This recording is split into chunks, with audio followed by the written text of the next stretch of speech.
Muy buenos días a todos mis amados hermanos y amigos, que Dios les continúe bendiciendo de una manera muy especial. Queremos saludarle en el nombre de nuestro Señor Jesucristo en esta mañana gloriosa del día domingo 12 de julio del año 2020, el año de plenitud divina en el que moramos bajo la gloria de nuestro Dios. Damos gracias al Señor por esta nueva oportunidad. Dios es bueno y su misericordia es para siempre. Él nos permite en este tiempo estudiar juntos su palabra, así que lo honramos y lo glorificamos a Él.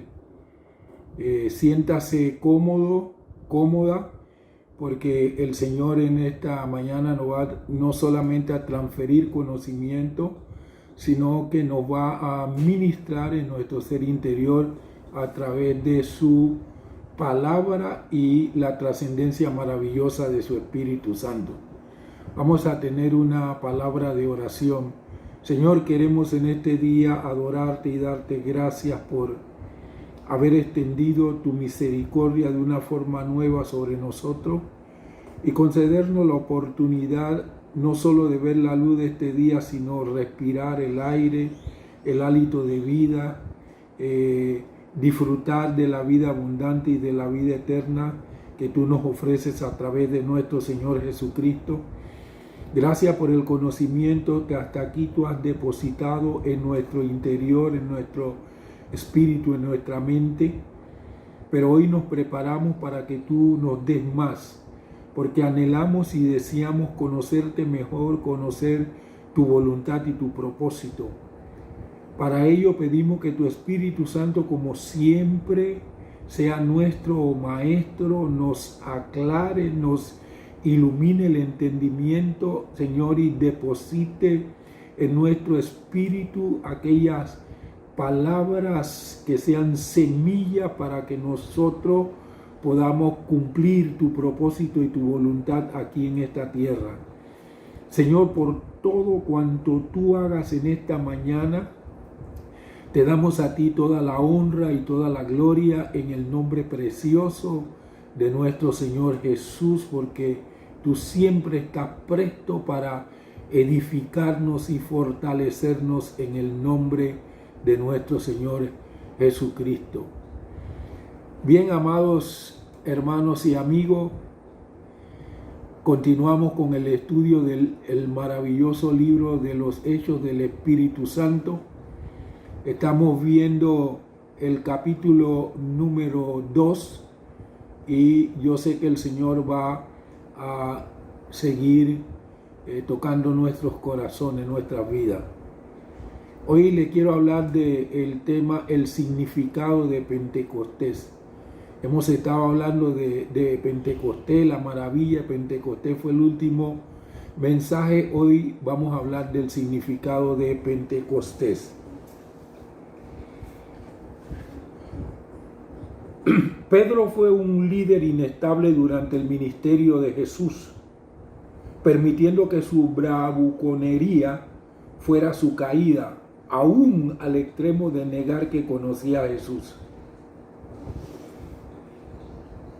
Pero Cristo lo perdonó y restauró después que le negó. Este es un nuevo Pedro, el que nosotros estamos contemplando aquí en el capítulo 2 del libro de los Hechos, y después de esa investidura del Espíritu Santo. Aquí lo podemos ver como un Pedro humilde pero audaz. Su confianza vino del Espíritu Santo en esta oportunidad, el que hizo de él un predicador enérgico y dinámico. ¿Alguna vez ha sentido que ha cometido errores tan malos que Dios nunca podría perdonarlo o perdonarla, ni usarlo ni usarla?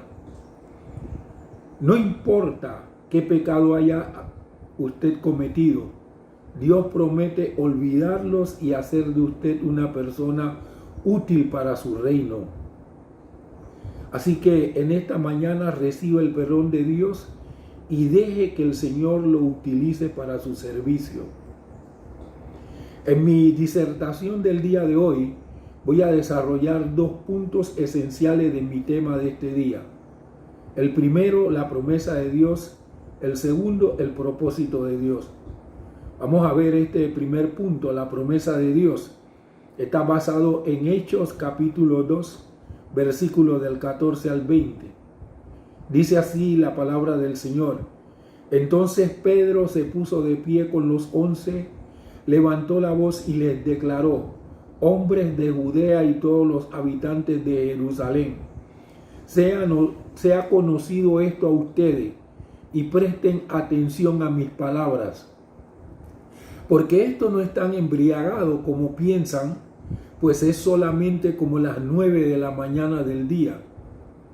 Más bien, esto es lo que fue dicho por medio del profeta Joel. Sucederá en los últimos días, dice Dios, que derramaré de mi espíritu sobre toda carne. Sus hijos y sus hijas profetizarán, sus jóvenes verán visiones y sus ancianos soñarán sueños.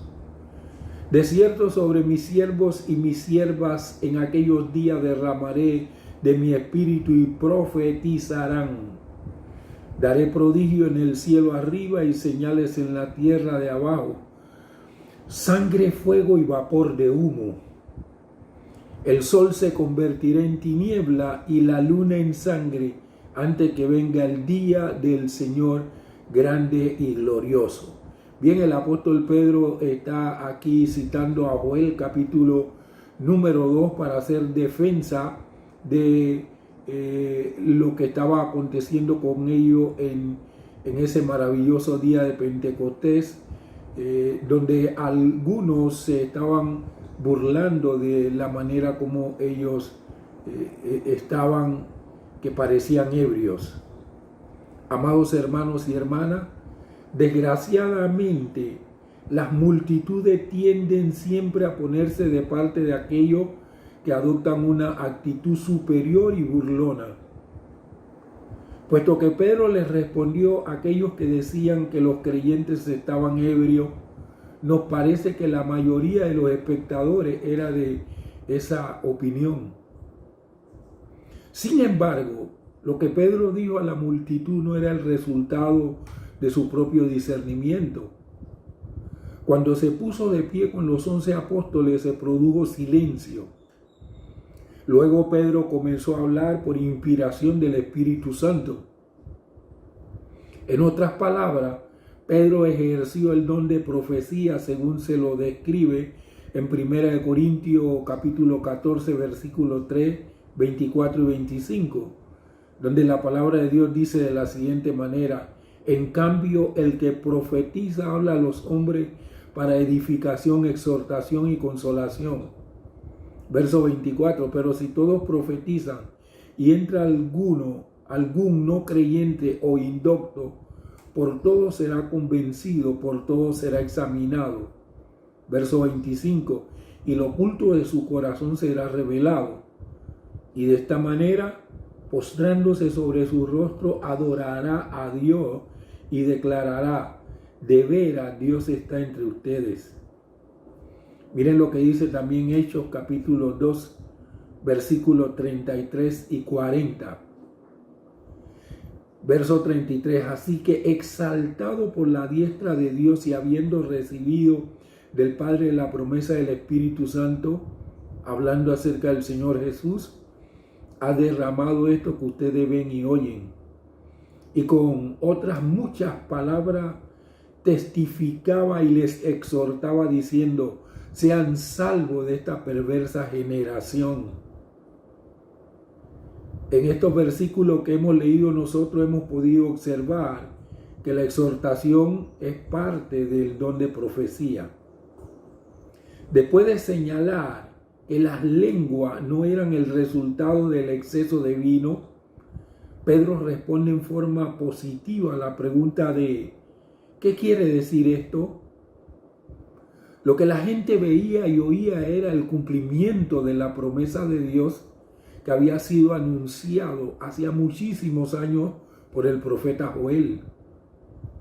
Cuando la multitud reunida en Jerusalén a fin de celebrar la fiesta de Pentecostés oyó que el pueblo hablaba en lengua, algunos acusaron a los discípulos de estar ebrios. Pedro, que se puso de pie con los 11, fue el que respondió. Contesta de inmediato al lenguaje burlón de algunos de los espectadores y rechaza sus acusaciones, haciendo referencia a lo temprano de la hora del día. Ahora, hay que ver el contexto aquí de esto de la hora del día. La tercera hora del día, que se extendía desde las 8 a las 9 de la mañana, según cálculos modernos, era la primera de las 3 horas fijadas para la oración diaria que coincidía con el sacrificio de la mañana. Como lo pueden buscar si quieren después en Éxodo capítulo 29, versículo del 38 al 42. A los israelitas no se les permitía participar de alimento y de bebida hasta que no hubiese expirado esta hora, particularmente cuando se celebraban fiestas. En la época del Antiguo Testamento, el Espíritu Santo se le otorgaba solamente a unos pocos individuos aquí y allá, y asimismo para un ministerio de tarea específica. En Pentecostés,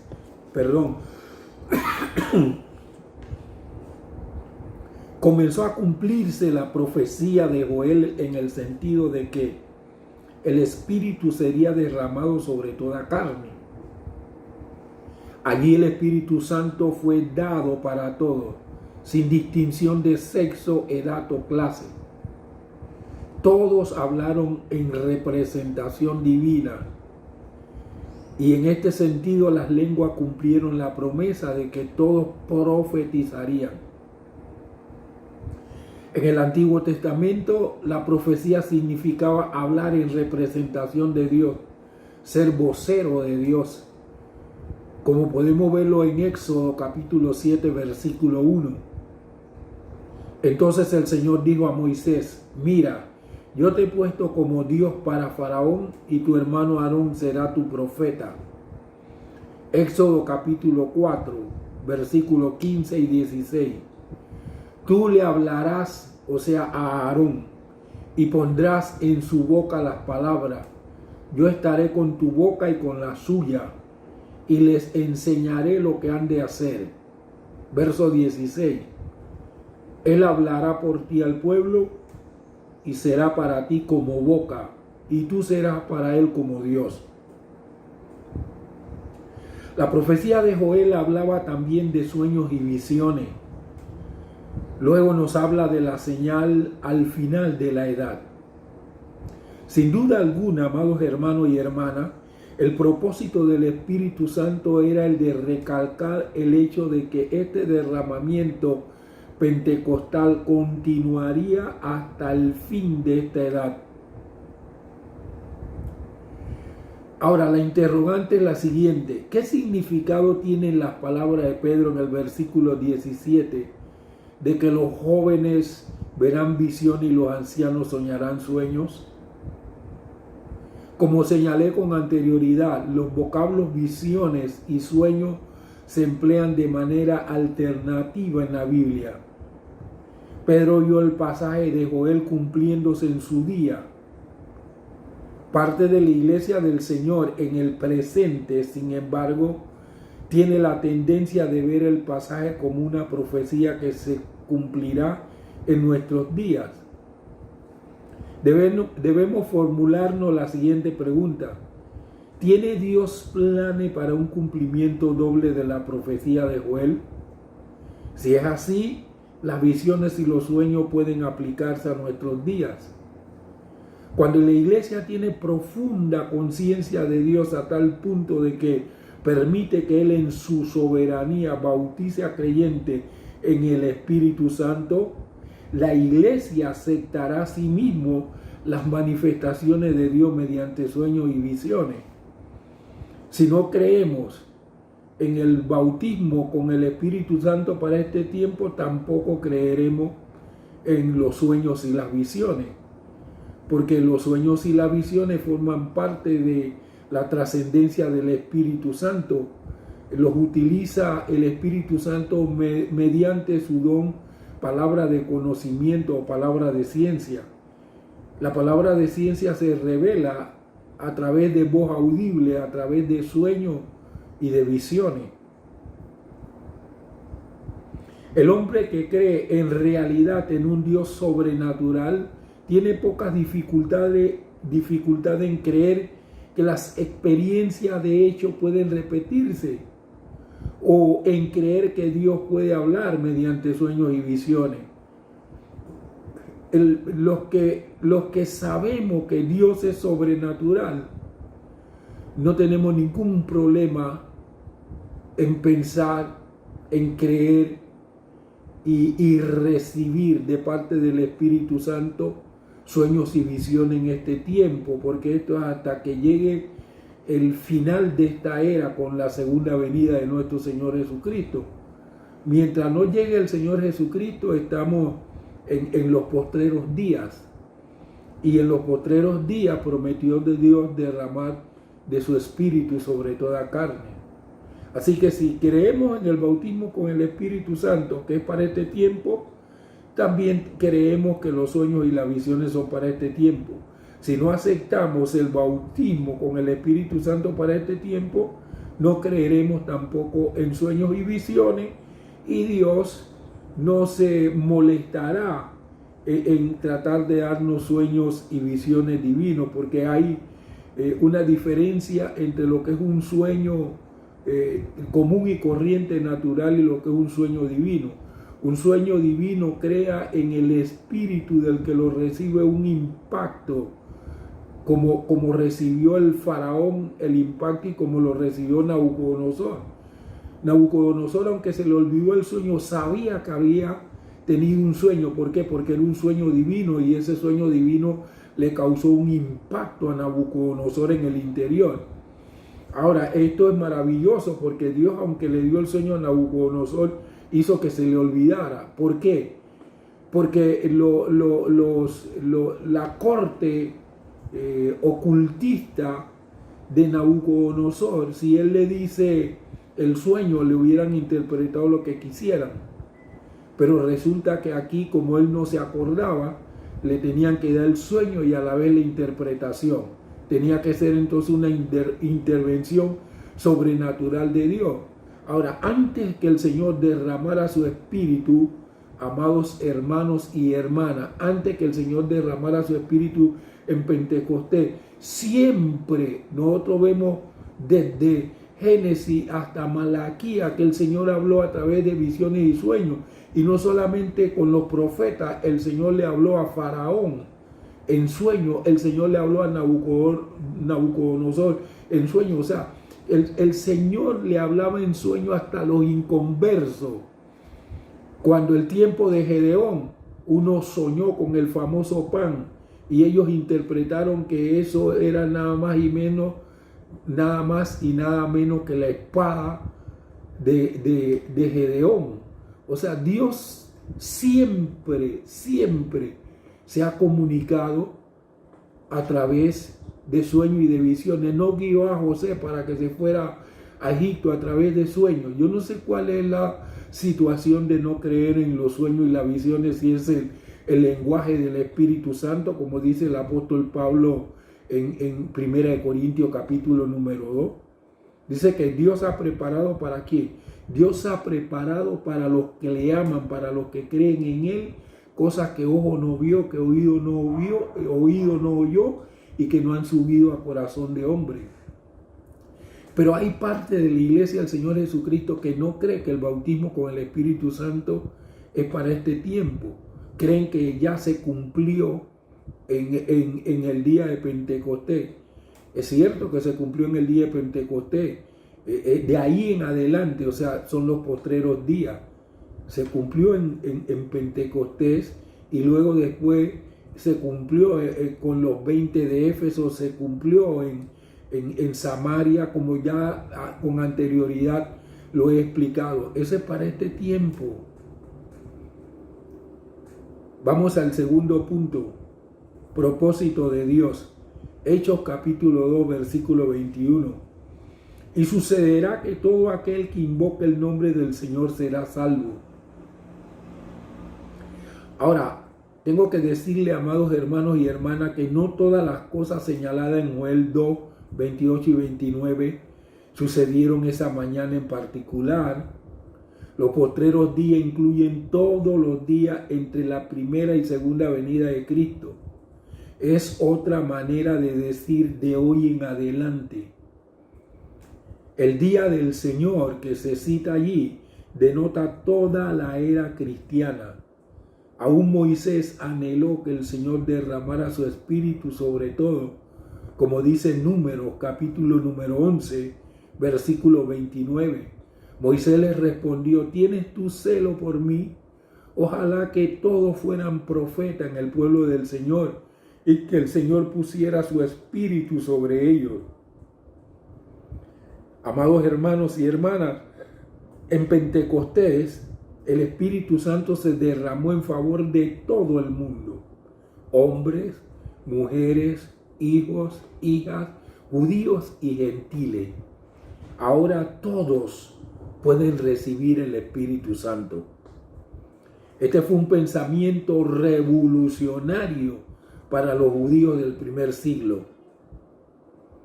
El versículo 21 nos lleva de vuelta al propósito de Dios, el mismo propósito revelado por el Señor Jesús en Hechos 1:8. El bautismo en el Espíritu Santo pone a disposición del creyente poder para testificar. Obsérvese, sin embargo, que el llamado en el nombre del Señor está relacionado con el derramamiento del Espíritu Santo y no con las señales del fin de este siglo. La proclamación es un acontecer que implica activamente tanto al proclamador como al oyente. Existe una relación directa entre el querigma, o sea, el anuncio y proclamación, y la didascalía, la enseñanza. Se hace patente el aspecto total de la existencia cristiana en la unidad entre la obediencia de la fe, la confesión de la fe y la conducta concreta de la vida. Esta relación se extiende al desarrollo y cumplimiento de la tarea, es decir, al cumplimiento de la misión por parte del creyente en particular y de la iglesia en general. Si bien en el Nuevo Testamento el énfasis se pone en el acto de la proclamación, el contenido no es considerado irrelevante o secundario. Si la palabra pone en acción lo que proclama, el contenido es ciertamente de suprema importancia. Este contenido no está determinado ni por la situación de los oyentes, ni por las ideas del proclamador, sino por el señorío de Cristo, quien anuncia la llegada de su reino. Lo que se proclama, es decir, el contenido del querigma, no es un mito, es un acontecimiento histórico demostrable. Es algo que sucedió y marca la historia de la humanidad. Proclamar que Cristo vino, vivió entre nosotros, murió y resucitó victorioso para ofrecernos salvación, es el mensaje que se debe proclamar. Ese querigma exige del ser humano que desea participar de sus beneficios una conversión genuina que declare con convicción absoluta que cada uno se arrepienta de su condición pecadora y confiese su fe en Cristo. Así, proclamar el Evangelio es lo mismo que proclamar a Cristo. Es el Evangelio del reino, el Evangelio de Cristo. Nosotros en el día de hoy estamos viendo en este tiempo de mezcla y de confusión cómo la gente está tratando de añadirle otra cosa al Evangelio de nuestro Señor Jesucristo. Yo digo que si el apóstol Pablo estuviera vivo, amados hermanos, estuviera peleando con parte de la iglesia, porque el apóstol Pablo, no le aceptó a ninguno de los judíos que le añadieran al evangelio del Señor Jesucristo. Fue celoso y no dejó que el evangelio de nuestro Señor Jesucristo se impregnara del judaísmo. El evangelio de nuestro Señor Jesucristo es el cumplimiento de todo lo que estaba prometido en el Antiguo Testamento.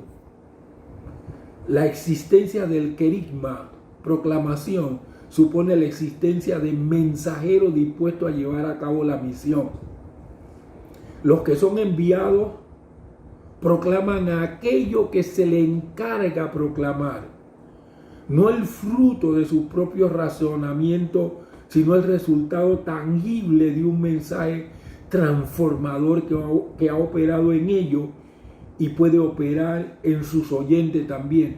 Ahora, cuando uno es un enviado, que la palabra enviado es apóstol, cuando uno es un apóstol, los vientos de doctrina no lo mueven. ¿Sabe por qué los vientos de doctrina no lo mueven? Porque un apóstol ha sido enviado por el Señor Jesucristo con algo definido. Y para llevar algo definido, el Señor Jesucristo le tiene que haber revelado el evangelio. O sea, no parte, sino todo el evangelio, y de todo lo que le ha revelado, hay una parte que el Señor nos ha comisionado como apóstoles para proclamar. Yo no puedo tomar la comisión de otro apóstol para cumplirla. Cada apóstol tiene su comisión. Yo tengo una comisión y yo debo trabajar en esto. Cualquiera que quiera venir a moverme de eso, me debo negar, porque yo he sido comisionado por el Señor Jesús. Desde el año 1986 el Señor Jesucristo me comenzó a dar lo que sería la comisión que yo tengo que cumplir.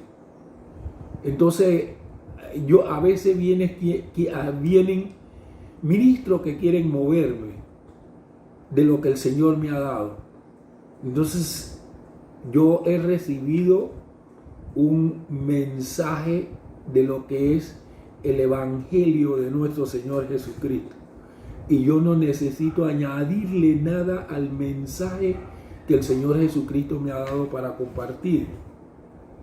Por eso el apóstol Pablo dice en Efesios capítulo 4 que nosotros no podemos ser movidos por viento de doctrina, y mucho menos alguien que ha recibido una comisión. Los que son enviados proclaman aquello que se les encarga proclamar, no el fruto de sus propios razonamientos, sino el resultado tangible de un mensaje transformador que ha operado en ellos y puede operar en sus oyentes también. O sea, el evangelio del Señor Jesús tiene que tocarme primeramente a mí, para que cuando yo comparta ese evangelio pueda tocar a otros.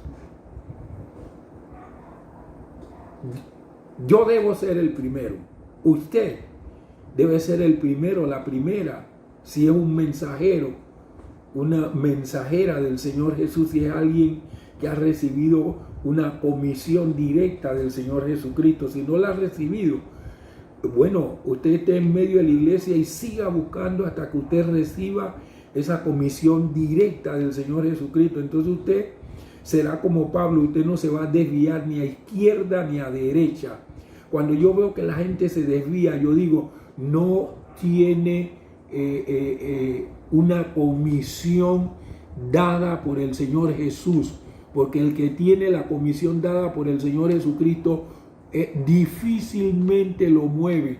La única manera que lo pueden mover o la pueden mover es que comience a errar el blanco.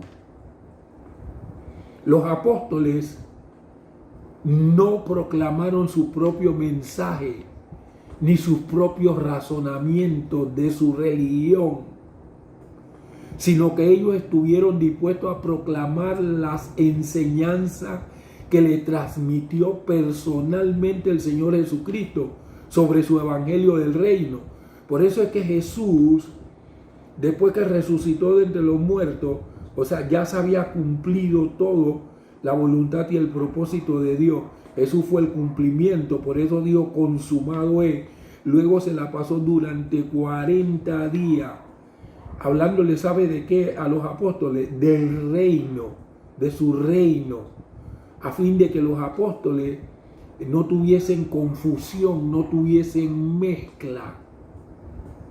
Nosotros, como proclamadores del evangelio de nuestro Señor Jesucristo, debemos tomar el ejemplo de los apóstoles que aparecen aquí en la palabra de Dios y no hacer mezcla del evangelio con ninguna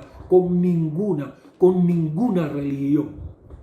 Nuestro mensaje para proclamar debe ser sobre el Cristo que vino, vivió entre nosotros, murió y resucitó victorioso para ofrecernos salvación.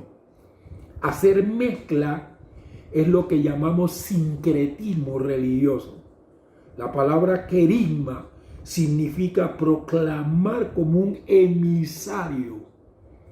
Esos fueron los apóstoles, emisarios de Cristo, y debemos ser nosotros también. Yo espero que usted sea un proclamador, una proclamadora, emisario, emisaria del Señor Jesucristo para declarar lo que es el evangelio del reino de Dios. Esto fue lo que Pedro les dijo en el versículo 21, el propósito de Pentecostés. Todo aquel que invoque el nombre del Señor será salvo. Ahí no se dice todo aquel que tenga una religión. Todo aquel que invoque el nombre del Señor Jesucristo será salvo. Si esto es así, su mensaje tiene que ser cristocéntrico. Usted no puede desviarse ni a izquierda ni a derecha. Cristo debe ser su centro para que haya salvación, para que haya mensaje transformador. Usted se mete en otras cosas, usted con el tiempo se va a dar cuenta que lo que usted creía que era efectivo no es ningún efectivo nada. Y comienza a ver las debilidades y la flaqueza en medio de la congregación y usted se queda estupefacto de ver y de saber que tiene que depender del Cristo de la gloria, que si no depende del Cristo de la gloria, el avance no es efectivo. Mis amados hermanos y hermanas, no hagamos mezcla, un sincretismo religioso, sino proclamemos como un emisario, como una emisaria, como lo hicieron los apóstoles. Nosotros también los debemos hacer. Pablo declaraba esto: yo predico a Jesucristo y a este crucificado. Ese era el mensaje de Pablo. Aunque Pablo tenía muchísimo conocimiento de leyes, tenía conocimiento del judaísmo, él dice: yo quiero conocer a Jesús en el poder de su resurrección. Ese era el anhelo, conocer a Jesús en el poder de su resurrección. ¿Y sabe cuál era su mensaje? Yo predico a Jesucristo y a este crucificado. Usted predique que Jesús vino, que vivió, que agradó en todo al Padre, que murió, pero que el Padre lo resucitó de entre los muertos y hoy está a la derecha del Padre para a través de nosotros poder seguir manifestando el ministerio que él empezó cuando estuvo personalmente aquí en la tierra. Por eso es que el escritor a los Hebreos dice: por tanto nosotros, Por tanto, nosotros, hermanos santos, participantes del llamamiento celestial, nosotros somos partícipes del llamado que el Padre le hizo a nuestro Señor Jesucristo. Así que tenemos que ser proclamadores emisarios en el nombre del Señor Jesús. Vamos a orar en esta mañana. Padre, queremos darte muchas gracias en el nombre de nuestro Señor Jesucristo por este maravilloso libro de los Hechos del Espíritu Santo. A través de este libro podemos conocer con claridad, con plenitud, lo que es el Evangelio de nuestro Señor Jesucristo, sin ninguna mezcla. Podemos proclamar a Jesús en el poder de su resurrección. Este libro nos muestra a nosotros la necesidad que tenemos de ser llenos, guiados, dirigidos, conducidos por el Espíritu Santo para ser efectivo en el ministerio al que tú nos has llamado. Señor, gracias por todos aquellos que ya tú le has entregado una comisión con claridad y que nos guiamos de acuerdo a ese llamado que tú nos has hecho. Aquellos que todavía no tienen bien claro cuál es la comisión, cuál es la asignación que tú le has dado, revélate a la vida de ellos de una manera extraordinaria para que pueda cumplirse el propósito y la voluntad tuya en cada una de sus vidas. Padre, muchísimas gracias en el nombre de nuestro Señor Jesús. Dependemos totalmente de tu Espíritu Santo. El Señor Jesucristo dijo que nosotros recibiríamos poder cuando viniera sobre nosotros, o sea, cuando el Espíritu Santo ejerciera su autoridad sobre nuestras vidas. Entonces recibiremos el poder para ser efectivo, para conocer tu voluntad y tu propósito. Te doy gracias, Señor, por este tiempo que nos has concedido en esta mañana de este día domingo, Dios mío, 12 de julio, un día maravilloso, el día que tú hiciste para que en él nosotros nos gocemos y nos alegremos. Bendigo, Señor, a tu pueblo, a tus hijos, a tus hijas. Declaro sobre ellos la llenura de tu Espíritu. Declaro que se activan en su espíritu los sentidos espirituales, la visión espiritual, Dios mío, el olfato espiritual, el tacto espiritual, el gusto espiritual y la audición espiritual, para ser conducido, dirigido y guiado plenamente por tu glorioso y santo Espíritu. Tú prometiste en estos últimos días derramar de tu Espíritu sobre toda carne. Entonces revístenos, Padre, con ese poder de lo alto, para que nosotros podamos alcanzar aquello para lo que tú nos alcanzaste. Que nosotros podamos poseer nuestro destino profético en el nombre precioso de nuestro Señor Jesucristo. Te damos toda honra y toda gloria a ti, Padre, en el nombre de Jesús. Amén y amén. Oh, gloria al nombre del Señor. Gracias, amados hermanos y hermanas, por haber estado conmigo disfrutando de la palabra del Señor. Espero, Dios mediante, volver a estar con ustedes el día viernes con ese mensaje que tiene que ver con la formación del carácter de nuestro Señor Jesucristo en cada uno de nosotros. Así tenemos dividido este tiempo. Uno, trabajando para que la palabra trabaje en nuestro carácter, y dos, poniéndonos al tanto de lo que fue esa maravillosa trascendencia del Espíritu Santo en la iglesia del primer siglo. hasta que llegue ese día donde volvemos a estudiar la palabra del Señor.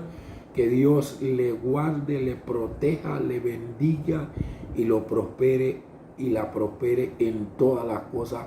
Es el deseo de mi corazón en el nombre de nuestro Señor Jesucristo. Bendiciones.